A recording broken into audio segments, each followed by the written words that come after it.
Let me reintroduce you to Dr. Christopher Hamner. He is the associate professor at George Mason University. He specializes in U.S. history, war, and American society. He is also the head of the interdisciplinary MA program, War in the Military and Society, which is a graduate program related to peace, war, and security from a variety of disciplines. Christopher, we're pleased to have you today. We're glad your final worked out so you can stay with us. The floor is yours. Thank you so much. And thank you for the invitation. It is such a privilege to get a chance to speak to people who are on the front lines of public history. It's, I think, some of the most important work that goes on right now. And I am delighted that you guys are taking a little time out of your week to come and talk about the rise of strategic bombing in the 20th century. This is a truncated version of a longer presentation that I gave to Smithsonian Associates last August. And it is designed to give you some ideas about thinking about the use of air power against civilians, which is, to me, I think, the signal development in warfare in the 20th century. And I'll make my case for you later this morning. I think it is perhaps one of the signal developments in the thousands of years of human experience of war, the targeting of non-combatants. But it is built around the atomic bomb at Hiroshima in August of 1945. And many of you are familiar with the details, the aircraft, the targeting. What I want to do today is talk a little bit more about some of the things beneath that. So the changes in understanding and morality and ethics about the use of these technologies against civilian targets. And there may not be a whole lot of things that you can directly use in your public history work out in the museum floor, but hopefully there will be some things that get you thinking about deeper ways to engage with this incredibly important chapter in human history. Most people are familiar with the devastation that the use of the first atomic weapon caused the Japanese city of Hiroshima, 45 to 80,000 deaths in the blast itself. And then historians estimate a similar number in the succeeding 4 months from the after effects of the atomic bombing, the radiation, burns, disease. I built the presentation around two bookends. One, the bombing of Guernica during the Spanish Civil War in April 1937, and the other, the bombing of Hiroshima in August of 1945.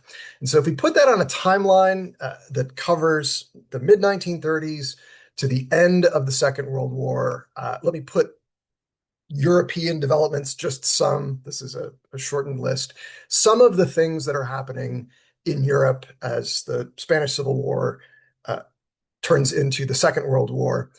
Here's what things look like in the Pacific theater, so you can start to see the uses of strategic air power against ground targets. And when I was in high school, we were taught that there is a very bright line here, somewhere between the firebombing of Japanese cities in the spring of 1945 and the Trinity test in July of 1945. And that interval in the early summer of 45 constituted the movement to something wholly new. That is, from conventional weapons, here you see high explosive bombs in the upper left and incendiary bombs in the lower left, the transition from conventional explosives to atomic bombs. The picture here is a replica of the little boy. And so when I was in high school, and I think even in college, that was the bright line. Things had been one way before the summer of 1945, and then we crossed into something dramatic and wholly new. And one of the arguments I want to make for you today in this presentation is that I think a better, more historically accurate way to think about that is not a single bright line, and certainly not one that happens as late as the summer of 1945. So my part of my argument here is that the bright line is not the move from conventional to atomic weapons, but is the move into the deliberate targeting of civilian non-combatants. And that's something that happens vastly earlier. And I think it is not quite as dramatic a bright line as it is sometimes presented, but a sort of gradual move to one kind of targeting from another kind of targeting. And this, I think, is much more consistent with what is happening in that decade and the kinds of things that people who are making choices and decisions about what to target and how to do it are experiencing. And I think the critical line that we cross is from, you know, avoiding targeting civilians directly to making the direct targeting of civilian non-combatants a central part of virtually every belligerent strategy. I think that's the line. The distinction between conventional and atomic weapons just becomes a matter of how do we do that once we have decided that it is acceptable and that it is desirable to do that. My shortest definition of the discipline of history is the study of change over time. And there are not a whole lot of places in human history where I think we see so much dramatic change over time compressed into such a relatively short time span. So from the Wright brothers' first flight at Kitty Hawk in 1903 to the bombing at Hiroshima, that is just over 40 years from the first manned heavier than air flight to the ability for a single weapon to destroy a large part of a city. That's a tremendous amount of time, change over time compressed into a short span. As a scholar of warfare, that tells me there's some interesting things here to study and to master. So first part of my argument is that the bright line is not the summer of 1945 between conventional and atomic weapons, but it is a decision to avoid targeting civilians to a decision to deliberately target civilians. The second part is about the relationship between technology and strategy and what we choose to do and to not do. And so here things get, I think, much more fascinating and much more gray. I think a little bit about the category of ethical limitations. That is what societies, professional soldiers, planners, philosophers, politicians, voters, what society deems acceptable or intolerable. And then I think of the category of operational limitations. That is what the technology allows us to do or what the technology does not allow us to do. And I think of those as separate, sometimes overlapping categories. And I think there is a sort of general sense, an unexamined assumption that the ethical limitations are driving the operational decisions. That is, we come to a consensus about what it is acceptable to do from a moral or philosophical standpoint, and we allow those values to determine what we will and will not do. And in the case of strategic bombing in at least the first half of the 20th century, I'm going to suggest that that is a much muddier connection. And that in some places, I think the operational limitations are driving the ethical decisions rather than the other way around. So that is my sort of the two parts of my argument that I'm going to lay out. I cannot tell you how important I think the work that you do in your capacity as public historians and presenting this stuff to the public is. It's intrinsically fascinating, but also incredibly meaningful. And it is, unfortunately, I think, still front of mind here in the spring of 2026. These issues, the values that go with them, do not simply get resolved neatly with the Japanese surrender in early autumn of 1945. This will cast a long shadow over the next 80 years. If you're old enough to remember the duck and cover air raid exercises, the Cold War that will cast a shadow over the 50 years after World War II is very much caught up in some of these issues about strategic air power. The use of strategic bombing in Vietnam in the 1960s and 1970s. Amazingly, the United States drops more tonnage of bombs on Vietnam during that war than the United States dropped in Germany during the Second World War, the first Gulf War, and the introduction of smarter weapons that allowed for more precise targeting, what we are seeing now in 2026 in Ukraine, in Gaza, things that are coming from the president's social media account about the uses of air power in the Middle East and the war in Iran. So all of these things will continue to be of enormous significance as we're thinking about organized violence and how we view it and how we think it can be used and how we think it should not be used. As with every presentation I give in the public, there are lots of primary sources. You don't have to take it from me. I'm going to let you hear from people who are part of these decisions as much as possible, and then I'll set aside some time for questions at the end. So one of the things that really stands out if you are spending time with the primary sources is that the people who are involved in making the decisions at the beginning of the 20th century cannot anticipate what the sort of aggregate or cumulative effect of their decisions and choices are going to be. So here we have Orville Wright, who has about as close a front row seat as one can have to the rise of heavier than air flight, suggesting that he and his brother believed that perhaps they were introducing into the world an invention which would make further wars practically impossible.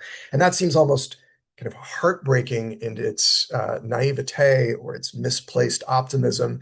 And I want to spend a second just kind of unpacking where things stood on the eve of the Second World War. Remember that in the 1920s and the 1930s, the most vivid memory of warfare was the trench fighting on the Western Front. This is an aerial view of the incredibly developed trench network at the Somme, the horrific battle in 1917.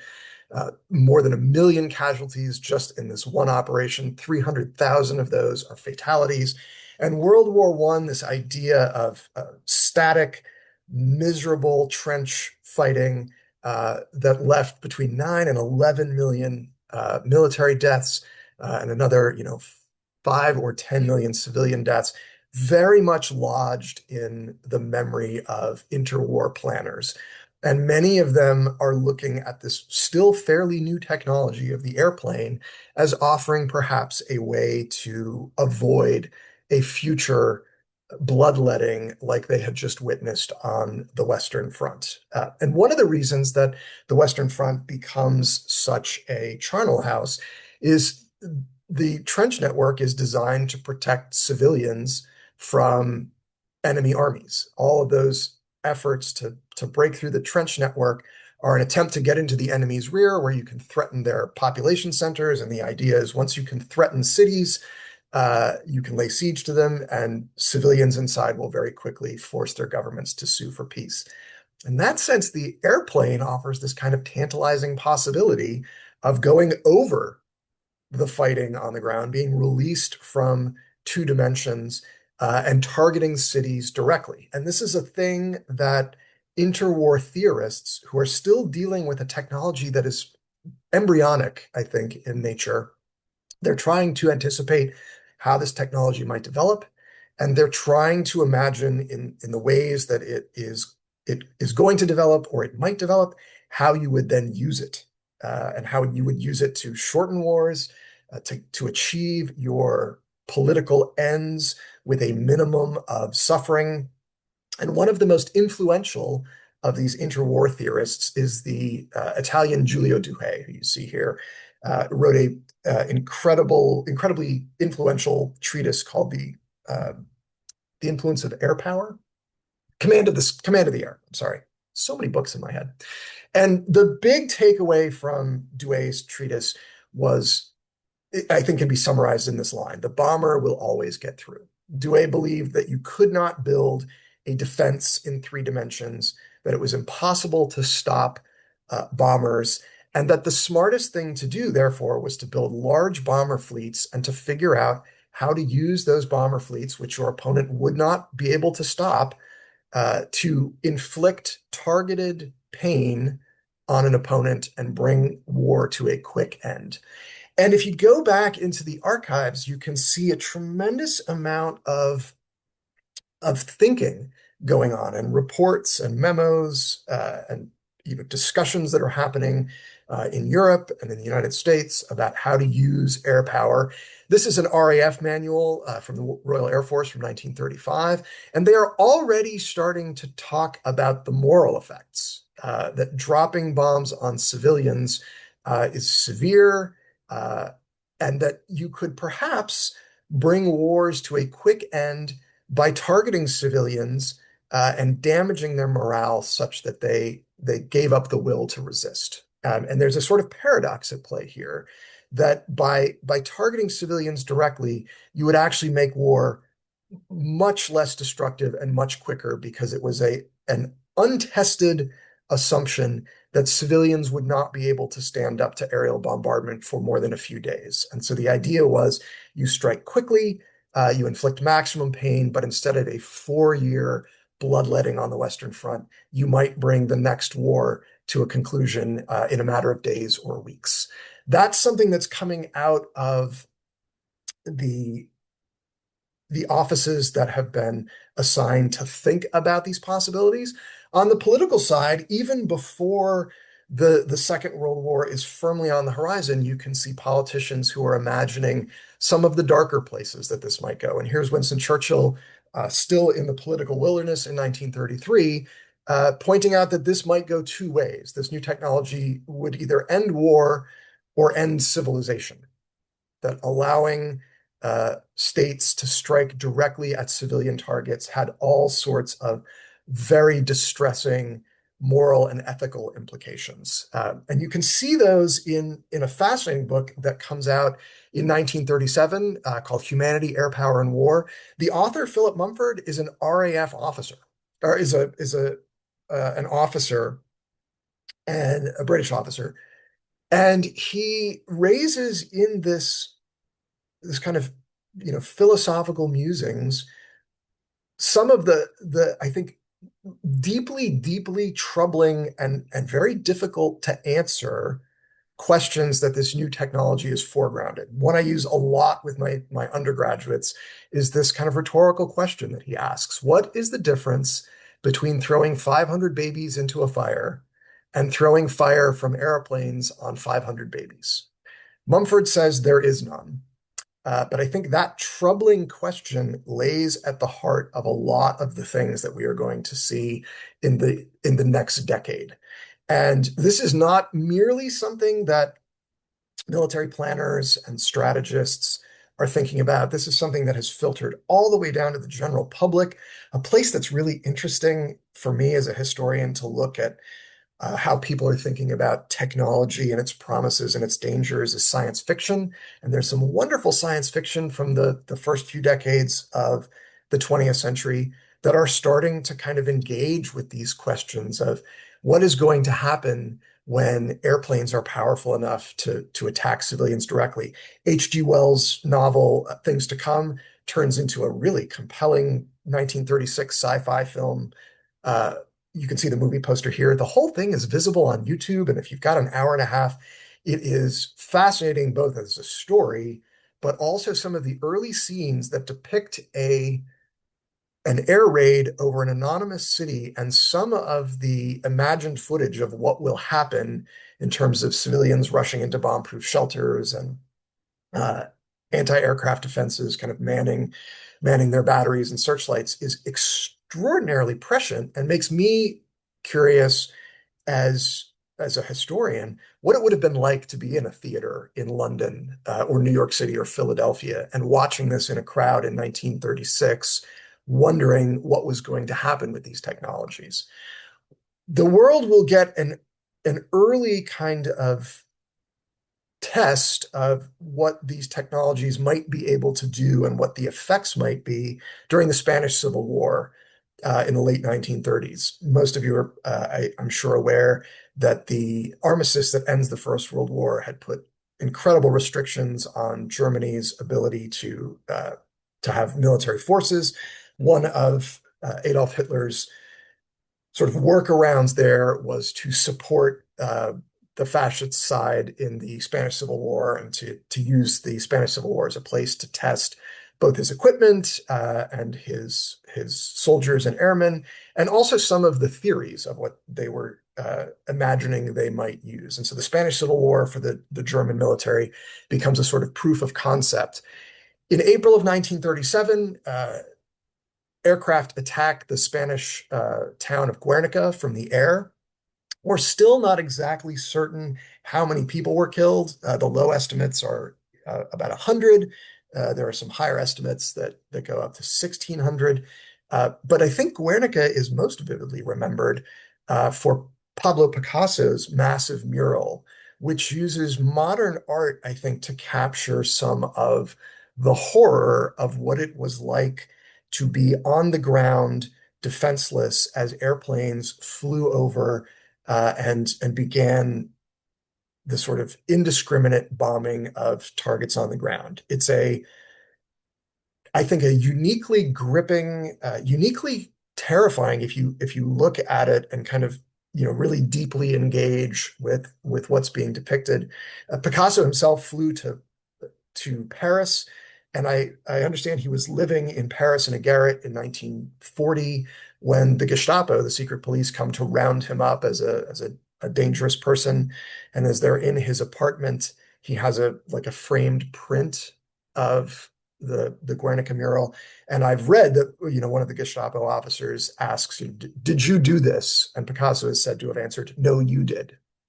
But already we're getting a slight sense of what this technology can do to people on the ground. I bookend my World War II strategic bombing class with this headline from the hometown newspaper here where I am. September 3rd, 1939, 2 days after the German invasion of Poland begins World War II in Europe. And the headline here is fascinating. Both sides agree not to bomb civilians. And if you read the article a little further, there is this kind of acknowledgement that targeting civilian population centers opens up all sorts of, kind of terrible excesses and is a thing that it would be desirable to avoid if possible. There's a lot of language in here that is kind of conditional. We won't do it as long as they don't do it. But everyone here knows that this loose agreement to not bomb civilian centers collapses almost immediately in the war. This is shots of the Polish city of Warsaw, bombed by the Germans in 1939. The London Blitz will start in 1940, these famous shots of civilian firefighters trying desperately to contain the damage. Londoners seeking refuge from the nightly bombing raids in their underground system. One of the things that emerges from the British experience in the Blitz is that civilian morale is much more resilient than anyone had imagined. All of the vast majority of pre-war thinking in the 20s and 30s had assumed that civilians would crack almost immediately, that their resolve would be very brittle, and that the sight of bombers would be enough to get them to force their government to sue for peace. And that's not the British experience. There's all sorts of fascinating things about how this experience cuts across class lines and kind of provokes some different crises within the British social fabric. This becomes a famous photograph, the King and Queen standing in front of some of the wreckage of Buckingham Palace after it was hit by a bomb. But the British experience in 1940 and in 1941 is also being used to inform the way that they will try to use these technologies in their own war against Germany. This is the head of Bomber Command, Arthur Harris. And one of the reports that comes out early in the British experience of the Second World War is summarized here, and I'll actually summarize it even shorter. No one can hit anything. The targets are incredibly, the bomber crews are incredibly inaccurate. They are missing not by 10 feet or 100 feet even, but by miles. And that's something that perhaps the British could have intuited from the fact that St. Paul's Cathedral, the famous Christopher Wren Dome in London, was still standing throughout the Blitz, despite hundreds of German pilots trying every night to hit it for more than a year. I mean, that might have served notice that it is very difficult to hit specific targets. As the British take the war to Europe, they will choose to fly at night, which renders their air crews a little more protected from German anti-aircraft defenses. Douai's understanding that the bomber would always get through turns out to be, again, incredibly inaccurate. The bomber crews do get through, but the anti-air defenses are often able to extract a terrible price. And an inaccurate technology being used under dark cover of night, often in blackout, means that British crews can't hit specific targets either. So this idea that we could knock out a specific rail junction or a specific bridge or a specific factory turns out to be, vastly over-optimistic. What the British do discover that they can hit, the smallest target that they can hit fairly regularly is city-sized. And so they begin to launch campaigns that are not targeting a specific factory or a specific node, but just trying to destroy as much of what they say is the housing stock that will force German workers to relocate. This becomes known as the campaign to dehouse the enemy population. Of course, that's a convenient way to dodge the larger issue. Most of the German workers are in the housing when it is attacked and it is broken down. This is a shot of the British raid on Hamburg, and you can see it's a tremendous amount of devastation, but it is targeting civilians and civilian population centers. And I think this is a great example of the way that causal arrow has been reversed. It is not that the British have sat down and decided what are the things we are willing to do and the things we are not willing to do, and we will devise an operational approach from there, but actually the reverse. They figure out what they can and cannot do. They cannot hit targets smaller than a city, and so they decide to attack the cities and then come up with a sort of ethical explanation afterwards. And the ethical explanation is not completely hollow. They argue it's an industrial war. The German labor force is contributing to Hitler's war machine, and they have a right to attack them as legitimate targets. But there is just no question that this is taking an immense toll on the civilian population, many of whom are more or less innocents. There are between 42 and 50,000 civilian deaths at Hamburg. You start to see some political cartoons as the British are giving it the same suffering that they have endured back to the Germans. And one of my favorite images from World War II, a German poster underlining the incredibly serious importance of the blackout. Right, the British are bombing at night. It is absolutely critical for every German citizen to douse their lights. The British keep exploring keep experimenting with more efficient ways to attack civilian population centers. And at Dresden in February of 1945, they finally achieve a thing that they have been thinking is possible for months, but haven't quite achieved, and that is a firestorm. So they are bombing the city with incendiary bombs that are designed to start fires that will then spread. And at Dresden, they, through a combination of luck and skill, a lot of luck, create a set of conditions in which there is a fire burning so hot at the center of Dresden that it creates its own weather system. There are hurricane-level winds circling the city, pulling oxygen in to feed the fire. There are going to be tens of thousands of civilian deaths at Dresden, some of whom are burned to death, but many of whom are just asphyxiated in the bomb shelters as this firestorm sucks the oxygen out. And the firestorm, which in RAF Bomber Command is held up as a tremendous success, they have come up with a more devastating and more effective way to target German cities, I think brings us back to Mumford's question. What is the difference between dropping fire on civilians and just throwing civilians into a fire. Mumford says there is none. I think this is a really difficult ethical question to discuss, and I have had some of the most interesting conversations with my undergraduates trying to come to some sort of understanding here. The American side will look a little different. By the time the Americans have joined the war, they will have their own ideas about how to use air power. The Americans are going to fly during the day.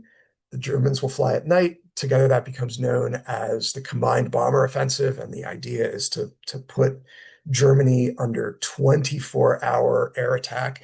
And the United States is going to use the B-17 bomber, which is held up as a sort of paragon of American engineering and is advertised before the war as this kind of wonder weapon. As with so many of these technological advertisements, it makes a lot of promises that the actual hardware cannot deliver on. But the promises that are made about the B-17, the flying fortress, first of all, that it is completely impervious to enemy attack. First of all, it flies so high it is out of the range of ground-based anti-aircraft, and that the interlocking guns on the B-17 will make it impossible for single-seat fighter craft to attack. And so the idea is that the flying fortress will allow Americans to put fleets of heavy bombers over enemy cities. And that turns out to be, catastrophically naive. Many of you, I'm sure, are familiar with the incredible losses that are incurred during the Second World War, particularly among American flyers. That being part of these bomber crews is statistically, I think, the most dangerous job, or one of the two most dangerous roles there is. And so this early promise about being able to fly impervious to defenders turns out to be not true. The other promise that Americans are hearing about their heavy bombers is their pinpoint accuracy, and that's revolves around the technology you see here, the Norden bomb sight, which is a gyro-stabilized piece of aiming equipment that is supposed to allow the bombers to put a bomb in a pickle barrel from 7 miles up. That too proves to be incredibly over-optimistic, but I think it's interesting to note the kinds of things that Americans were being told even before their entrance in the war, and these kind of outsized promises that they were getting about what air power could achieve. The actual lived reality turns out to be considerably grimmer. I'm someone who's spent his research career focusing on the psychology of individuals and groups at war, and the kind of psychological breakdown that these bomber crews experience has been a central focus of some of the research I've done. This is not only statistically incredibly dangerous, but it is psychologically devastating in some ways that other kinds of combat do not appear to be. So Americans are going to fly during the day. They're going to expose themselves to fighter attack and to anti-aircraft attack on the ground. The American theory is that they can use their daytime attacks and their more pinpoint accuracy to target specific things within cities, that they do not have to burn down an entire residential neighborhood to go after the German war machine, but that they can target specific factories or even specific kinds of factories. The American planners will identify ball bearings as one of the kind of bottlenecks in German war production, and will put their bomber efforts against ball bearing factories, particularly in places like Schweinfurt. Those daytime raids, just take a fantastic toll. In one of the Schweinfurt raids, 60 of 291 B-17s are going to get shot down, which leaves 600 of these air crew killed or missing. That's 23%. And air crew are going to have to fly, 20, then 30, then 40, then 50 missions to fulfill their obligations. This is the crew of the Memphis Belle, which is the first group to successfully get that far.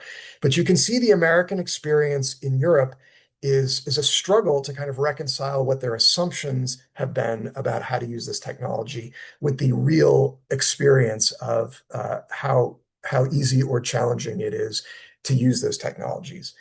By the time we get out to the Pacific, there is another new technology, the B-29 Super Fortress, which is in some ways, I think, the real technological engineering masterpiece of the war. It is in many ways more complex even than the atomic bomb. The B-29 is a system of systems, pressurized cabin, four heavy engines.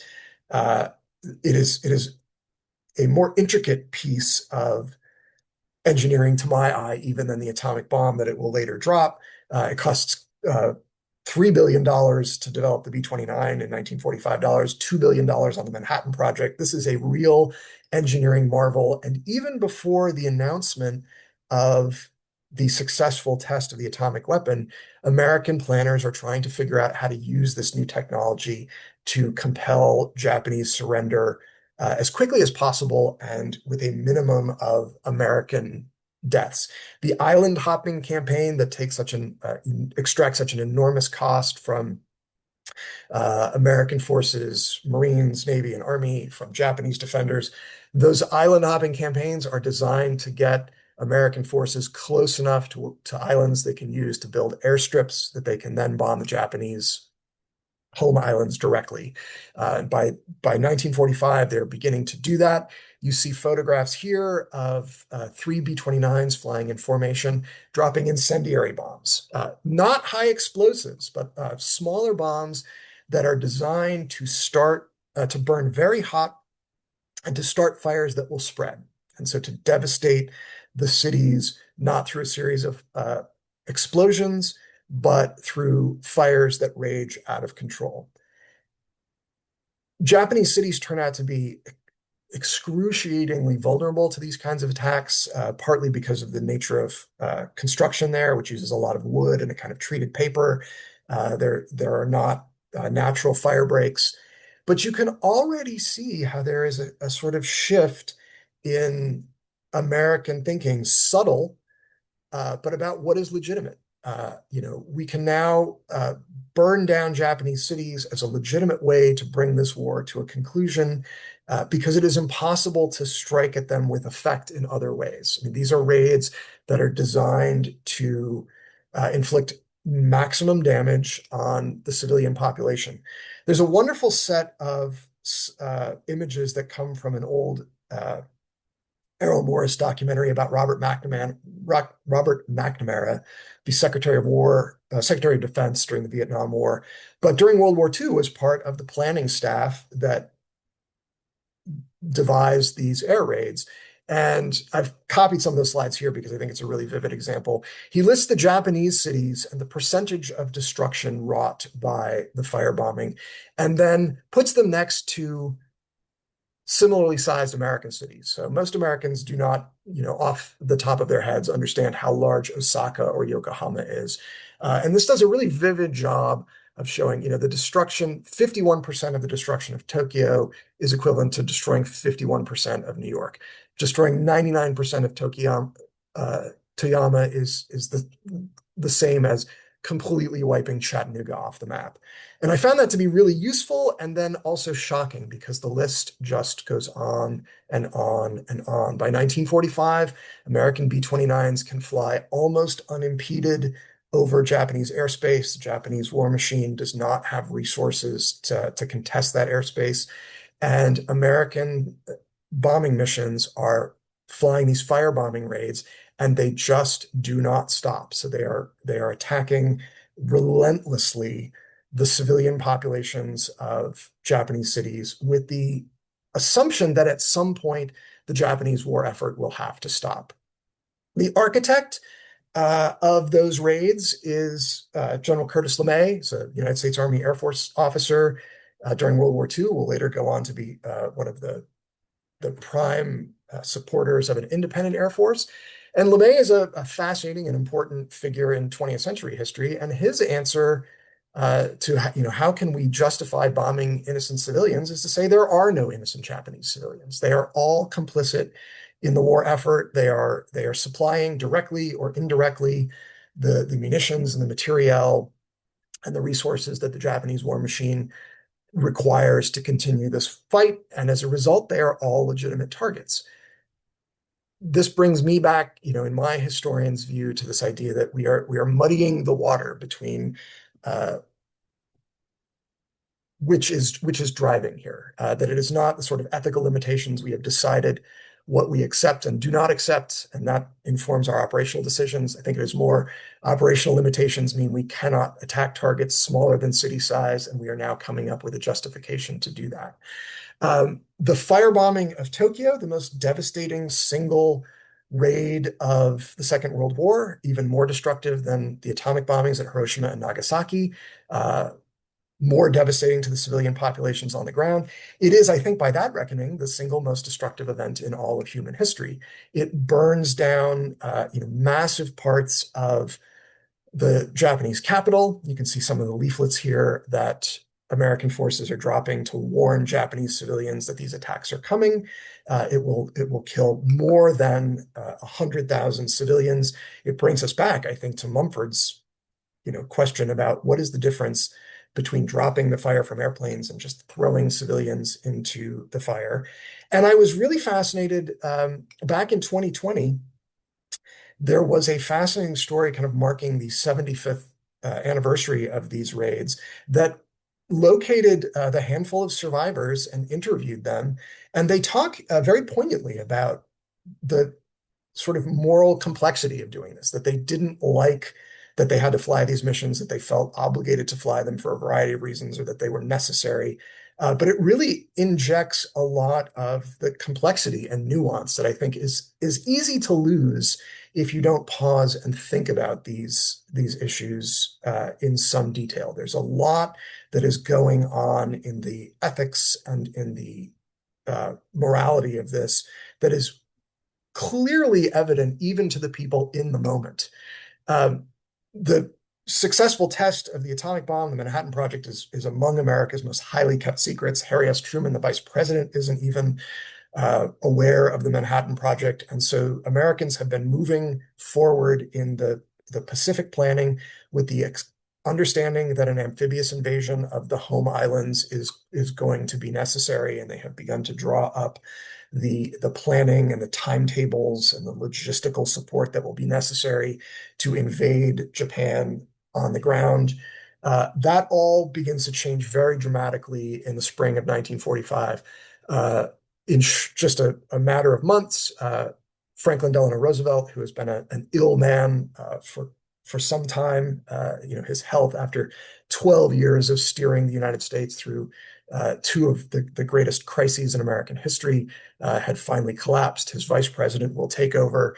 This is a letter from the Secretary of War, Henry Stimson, reaching out just a few weeks after Truman ascended to the presidency, indicating that he needed to speak with him very urgently about a secret matter that had a great deal to do with foreign relations. It underlines for me just exactly how secret the Manhattan Project is. And the thing that he is talking about is, of course, the Manhattan Project, which has been laboring in New Mexico and a number of other places, trying desperately to build an atomic weapon, and in July of 1945 successfully tests one at the Trinity site.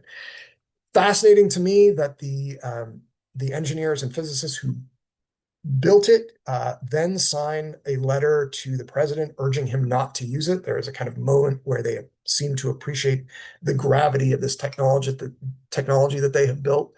But I think there is very little question that it will be used at that point. In late July, early August of 1945, it is going to be used. The United States has left a couple of cities untouched so that they will have a kind of clear place to demonstrate the power of this new technology. This is an image of the leaflets that American bombers are dropping over cities, announcing what is coming. That they tell the Japanese, we have a powerful new explosive, evacuate the cities.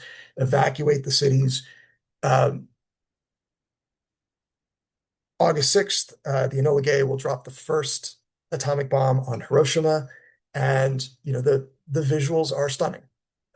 Photographs of a city that has been almost completely destroyed by a single bomb dropped by a single plane. And there is an important kind of evolution in the use of air power here, but I do not think it is quite the bright line The bright line, I think, is earlier with the decision to use military power against civilians. And now the United States has just demonstrated a vastly more efficient and destructive way to do that. Just a few days later, the United States will use a second weapon on Nagasaki, and the results are visually quite similar. The Soviet Union declares war on Japan. That removes the kind of last possible hope for the Japanese that there might be some sort of negotiated surrender. The war will come to an end in August of 1945. But what that means is hardly settled. And the United States will invest a considerable amount of energy and brainpower and effort after the war in the Strategic Bombing Survey, which is available online, a fascinating government document, as engineers, planners, a lot of economists weigh in on this. Was the use of strategic air power successful? Was it efficient? Would we have gotten similar or better results by investing the same resources not in B-17 squadrons, but in additional infantry divisions? Did we get the fullest value for American effort? It's a fascinating primary source. And then we have other primary sources that come right from the moment. And one of the ones that I have returned to over and over again is this letter from August 6th. It's by Luis Alvarez, and he's writing his son, who I think is 12 or 13 at this point. And Alvarez is on the Enola Gay and watches as the bomb falls away and reflects on what this means. And there's a certain amount of uneasiness, I think, in his writing. But I pop out this third paragraph where he comes up with his sort of justification that he has whatever regrets he has about being a party to killing and maiming thousands of Japanese are tempered with the hope that this terrible weapon we have created may bring the countries of the world together and prevent further wars. And then Alvarez notes, like, Alfred Nobel thought that his invention of high explosives would have that effect by making wars too terrible. Unfortunately, it had just the opposite reaction. Our new destructive force is so many thousands of times worse that it may realize Nobel's dream. This kind of brings us, I think, full circle to Orville Wright's observation that, perhaps we can build something that is so awful that it will make future wars impossible. As a historian, that doesn't seem to happen. That's, I think, a kind of evergreen hope. But let's tie up the kind of formal part of the conversation there. Let me open it up to Paul and some conversation. And if we don't get to your question, my email is here. You're welcome to reach out to me. We're wrapping the semester up at George Mason, so I can't promise to get back to you in 2 hours. But I try to answer everybody who writes. There are another 40 slides of primary sources beyond this one. So if you got a question about something, I'm happy to put some primary sources up if you have questions there. Christopher, thank you. That was fascinating and rewarding for all of us. As I commented in my email to you, we are lifelong learners, and I think some learning is taking place. There's lots of comments in the chat, but what I'll do is just sort of let people read those, but I'll focus on the questions. Stephen wants to know who decides the ethical limitations. Is it ordinary people? Is it theologians, the clergy? Is it politicians? If we were in person, I'd throw that one right back to you. I think my answer is that it's everybody. That it's a sort of collective decision, and often a subconscious one that happens in conversation. Between theologians and politicians and voters, what will we accept? What will we not accept? Diplomats. I mean, I think we've kind of seen that this spring, and maybe in the last few years, in Gaza, in Ukraine. Like, what are the implications of using these technologies against civilians?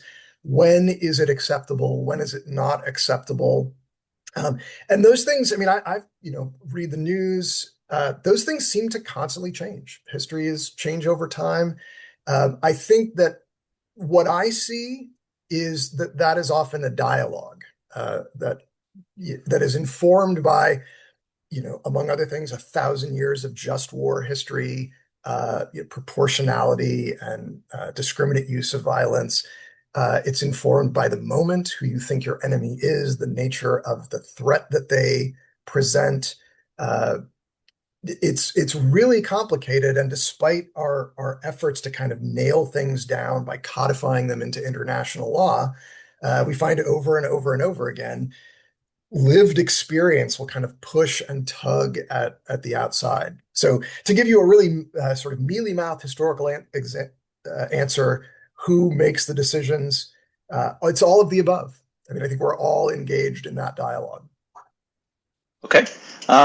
Rich wants to know if you can comment about the impact of precision weapons on civilian casualties, and has that changed the way that we attack in wars? I think in some ways it has. So I'm a child of the 90s. I grew up, I was in high school during the first Gulf War, and so my memory of that as a lived experience was the incredible hype, I guess, that surrounded the use of those, precision munitions.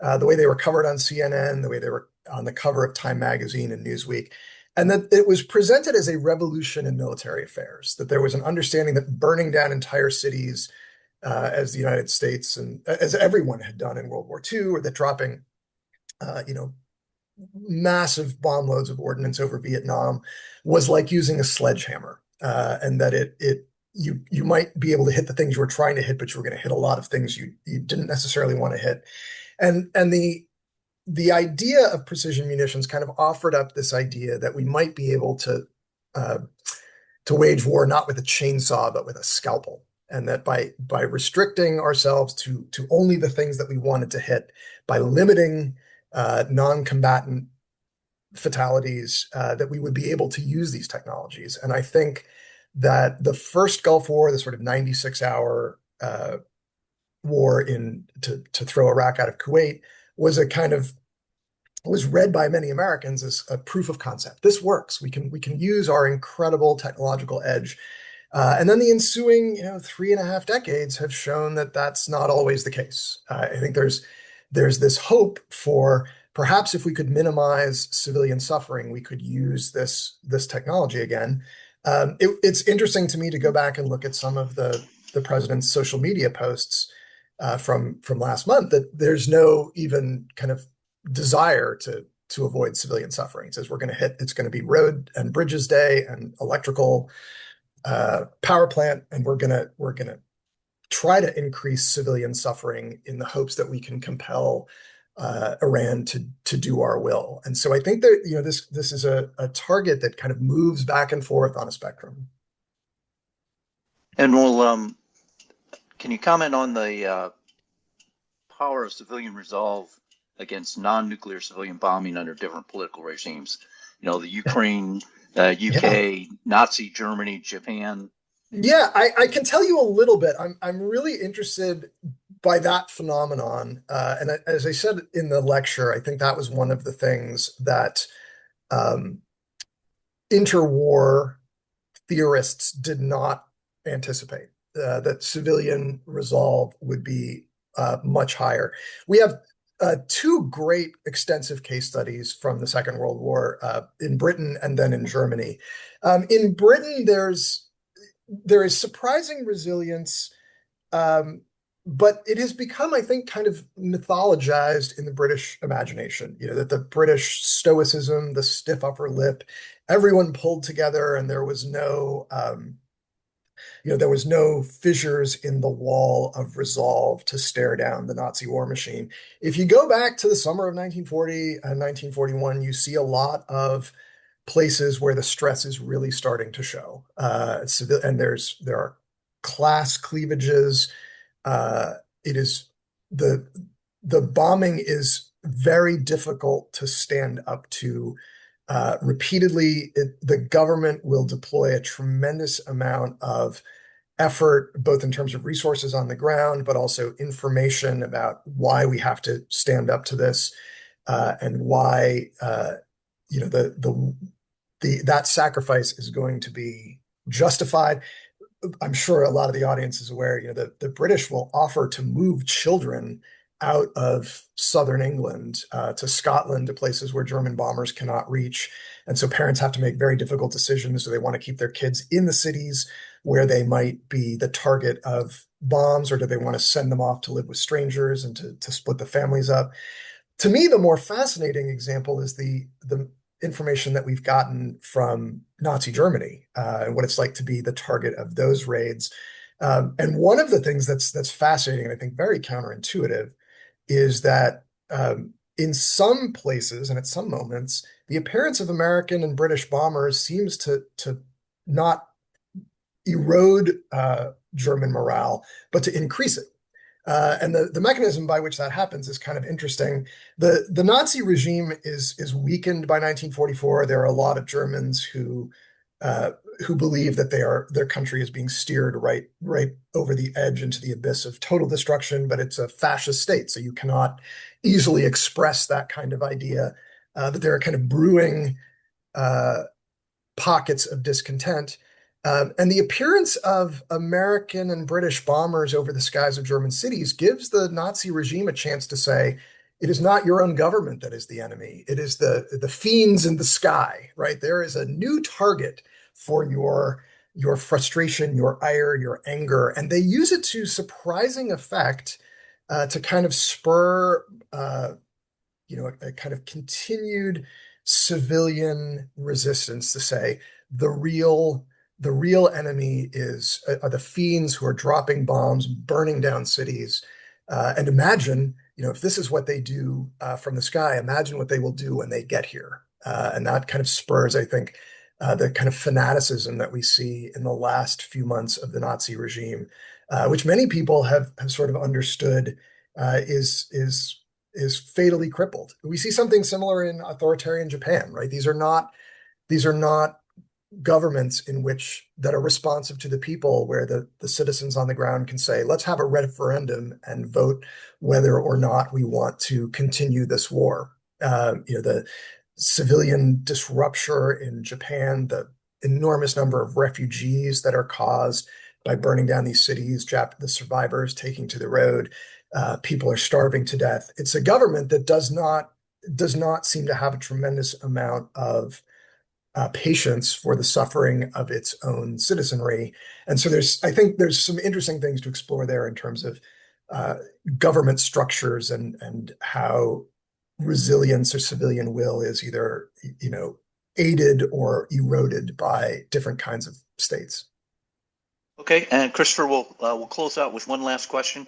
Can you take us back to your undergraduates and how this semester went and how they are feeling, because they actually, as they discuss these topics, there's combat going on in the Middle East and their perspectives. So I have a great class this semester. I want to start by saying this is one of the best groups that I've had in a couple of years.